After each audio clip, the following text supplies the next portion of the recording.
হ্যাঁ, নিজে অন্যায় করে সে জোনাকিকে বাড়ি ছাড়া করে কি করে? না, আজই আমি এর হেস্তনেস্ত করে ছাড়বো। ও ছেলেকে আমি জীবনে কোনোদিন এই বাড়িতে ঢুকতে দেবো না। বিনয়, চলো কলকাতা যাবো, রেডি করো।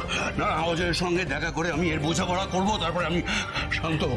দাঁড়াও দাঁড়াও, তুমি একটু ঘরে চলো, সব হবে সব হবে। আগে সবটা ভালো করে শোনো, তারপর চলো চলো। ঘরে যাবো কেন? কিসের জন্য ঘরে যাবো?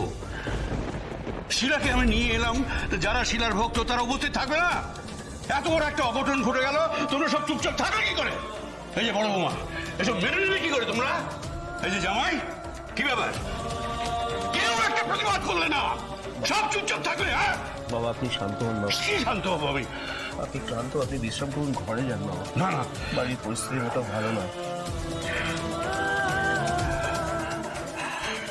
আমার জোনাকিকে যারা বাড়ি ছাড়া করেছে তাদের আমি রেয়াত করবো না।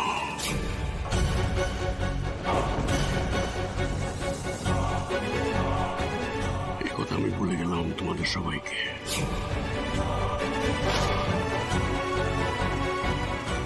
বাবা, বাবা আপনি শান্ত হন, আসুন বাবা, ঘরে আসুন বাবা, ঘরে চলুন বাবা।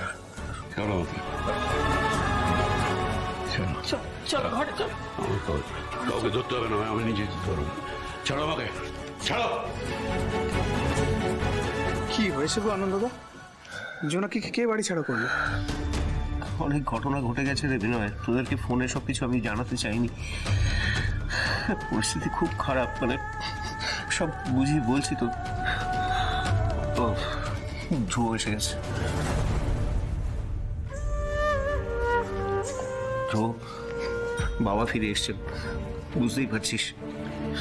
কিছুতেই কোনো কথা শুনছে না, রেগে আগুন একেবারে, সামলানো যাচ্ছে না।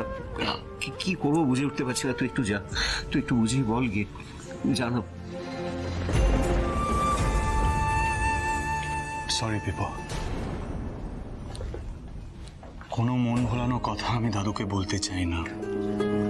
যেটা সত্যি দাদুকে সেটাই জানতে হবে। ধ্রুব, সব কথা সত্যি বলতে পারবি তো? কোনো কিচ্ছু আড়াল করতে হবে না তো?